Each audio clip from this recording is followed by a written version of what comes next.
O que você precisa saber para começar em DevOps?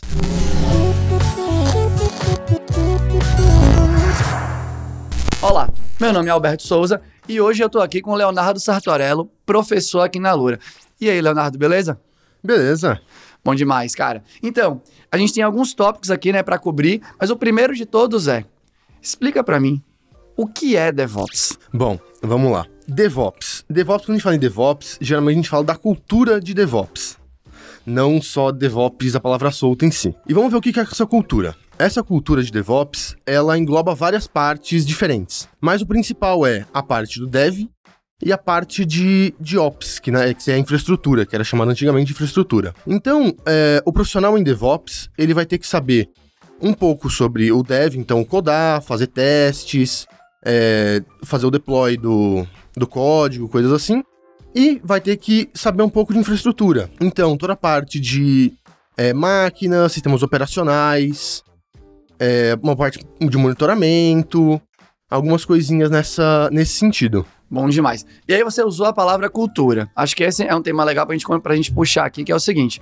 Quando a gente pensa em cultura, uma cultura que já está estabelecida em fluxo de desenvolvimento é a cultura de testes. Então, dificilmente você vai encontrar uma equipe que está desenvolvendo um produto onde as pessoas que estão desenvolvendo não tenham conhecimento sobre criação de testes automatizados. Então, eu vou lá implementar a funcionalidade, é esperado que eu já consiga, né, escrever um teste automatizado ali de unidade, um pouco mais integrado, talvez um teste de aceitação, que eu domine ali as ferramentas. Então, eu tenho que saber usar ali um JUnit da vida, se eu estou codando em Java, se eu estou fazendo ali em JavaScript, uma coisa, talvez eu use um Jest ou algo do gênero. Então, isso já é bem cultural, já é esperado que as pessoas saibam. Quando a gente olha para cultura DevOps, e aí até conectando com o lance do Dev em T, até onde, né, deve ser, até qual que é a profundidade que um Dev dentro de uma equipe deve conhecer sobre DevOps, sobre, no caso, essa parte de operação, sobre como integrar isso para dentro do fluxo de desenvolvimento e tudo mais. Bom, vamos lá. O pessoal de Dev, em específico, eles têm que conhecer muito do que eles trabalham. Então, os frameworks que eles trabalham, eles têm que conhecer muito. Fazer testes tanto unitários quanto os testes mais completos, eles também têm que conhecer bastante. Mas é bom que eles saibam um pouco de infraestrutura. Então, onde esse código deles vai rodar? Como esse código vai ser executado? Não precisa conhecer muito, mas conhecer um pouco qual tipo de rede que ele vai utilizar, qual porta, qual protocolo. É importante ter um pouco desse conhecimento.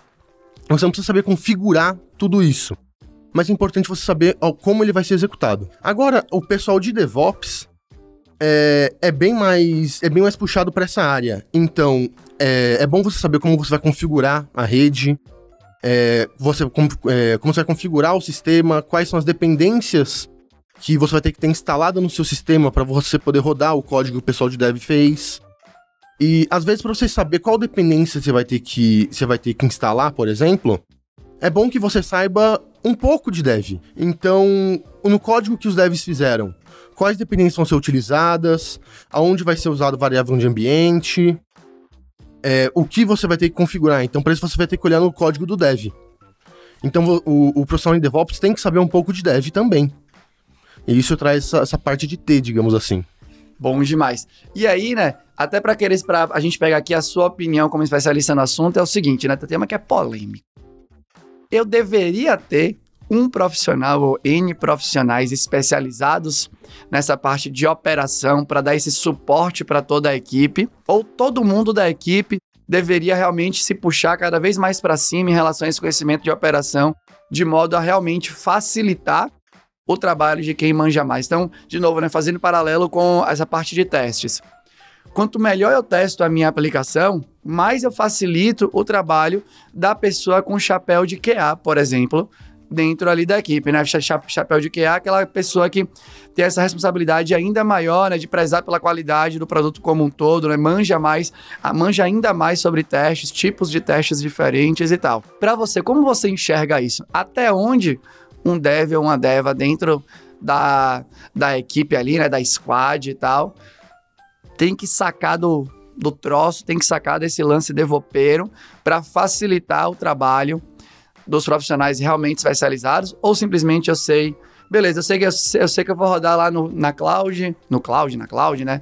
Na AWS, eu sei que, putz, os protocolos que vão ser utilizados são esses, o servidor que vai ser utilizado é esse, o sistema de arquivos é esse, é isso que eu sei. Estou tranquilinho aqui agora. Até onde eu tenho que manjar sobre isso? Bom, vamos lá. Eu sou sempre a favor do pessoal sempre aprender mais. Desde que isso não atrapalhe outras coisas, né?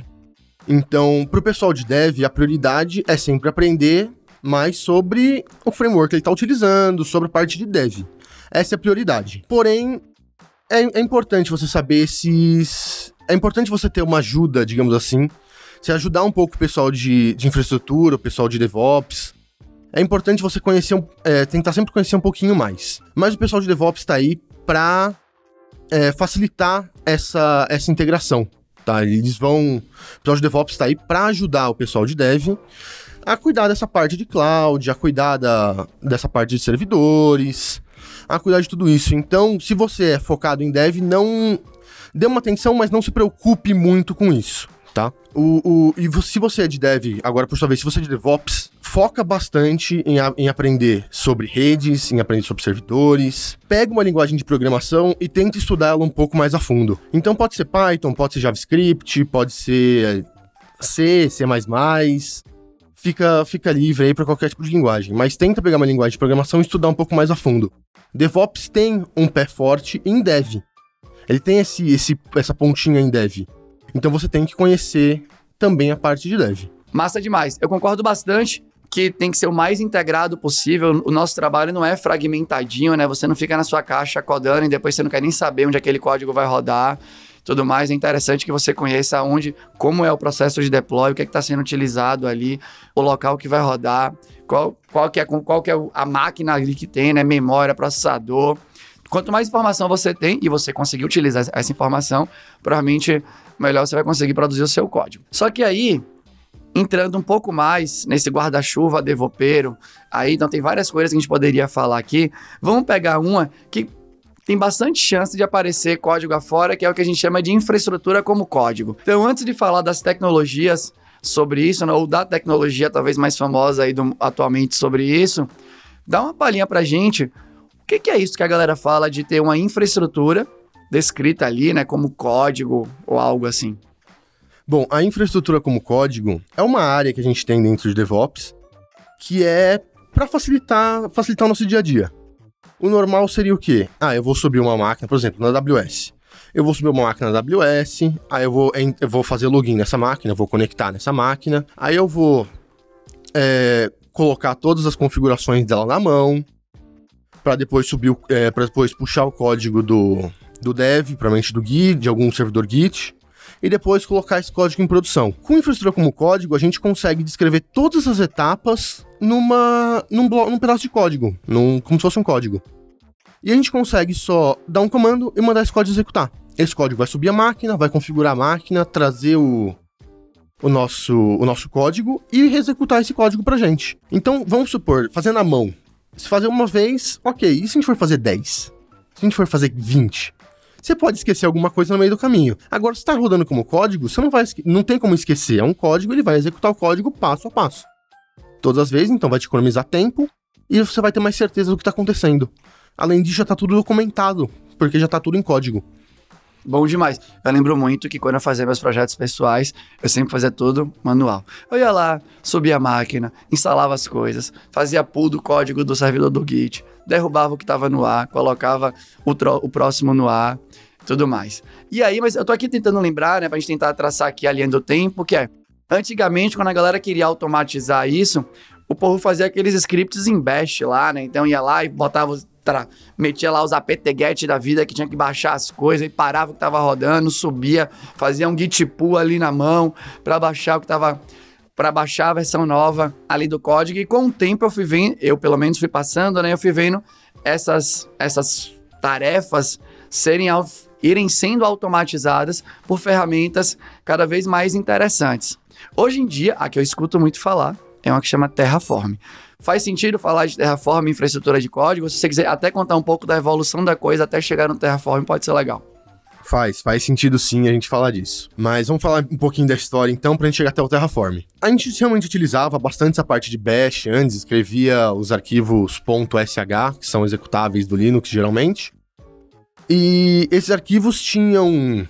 a gente colocava na máquina e executava esses arquivos, esse arquivo configurava a nossa máquina. É um jeito de infraestrutura como código? É um jeito. É recomendado? Não é recomendado. Por quê? Você tem várias maneiras diferentes de fazer esse arquivo, que vão dar o mesmo resultado, porém, se eu passar o meu arquivo para você, talvez você não entenda o que está acontecendo nele, porque a minha lógica é diferente da sua. O que nessas ferramentas como o Terraform não acontece, porque eles são padronizados. Além disso, um arquivo, por exemplo, que eu fiz para rodar numa distribuição Ubuntu, não vai rodar numa distribuição Arch, que trabalham com gerenciador de pacotes diferentes. Então, por exemplo, o apt-get do Ubuntu não roda em Arch, o Arch roda Pacman. Então você tem que mudar todo o seu arquivo, o que também não acontece com outras opções tipo Terraform e Ansible. Eles já são preparados para isso. Hoje em dia ficou mais unificado essa parte. Ele fica mais conciso. Além disso, tem uma coisa importante que chama idempotência. É um nomezinho difícil, mas o que significa isso? Ferrou pra você que tá vendo, né? Idempotência deu uma bela ferrada. Vou esperar aqui que o Leonardo explique esse bagulho direito pra gente. Bom, vamos lá. O que é idempotência? Eu posso rodar esse arquivo que eu tenho quantas vezes eu quiser e vai sair o mesmo resultado. Então, meu arquivo SH, se ele muda um arquivo, por exemplo, ele adiciona uma linha em um arquivo. Se eu rodar ele de novo, eu vou ter 2 linhas no arquivo. Se eu rodar ele de novo, 3 linhas nesse arquivo. Não, às vezes não é isso que eu quero. Agora, com o Ansible, por exemplo, e Terraform, eu consigo subir as minhas máquinas e configurar minhas máquinas. E se eu subir de novo, e se eu tentar subir as máquinas em cima, ele fala, essas máquinas já estão criadas, não vou fazer mais nada. Ele já sabe isso pra gente. E para configurar as máquinas, ele vai verificar se a configuração já foi feita antes. Se tiver alguma atualização, ele vai atualizar, senão ele não vai mexer nas máquinas. Então a gente não tem o risco de sobrescrever alguma configuração que a gente já fez antes. Animal demais, saquei.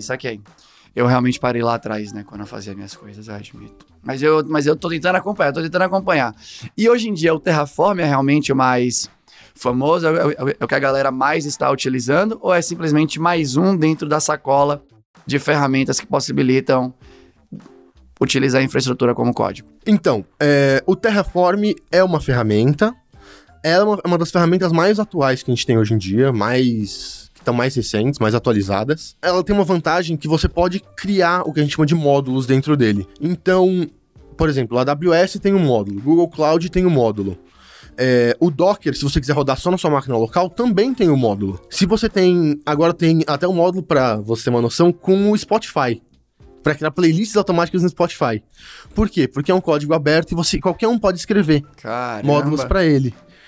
Então, por ele ter essa vantagem de ser código aberto e você poder escrever o código à vontade se você quiser, tem uma quantidade muito grande de módulos prontos para você poder utilizar. Então, isso é uma vantagem que ele traz que outras ferramentas, como Puppet ou Chief, por exemplo, não traziam. Animal, Leonardo, valeu demais por toda a explicação. E para você que acompanhou o vídeo, se você quiser deixar um comentário ou falar o que você vem utilizando de DevOps, deixa aqui pra gente poder interagir, beleza? E também vou deixar aqui pra você mais 2 vídeos, caso você tenha se interessado pelo tema e queira se aprofundar ainda mais. Era isso, tchau!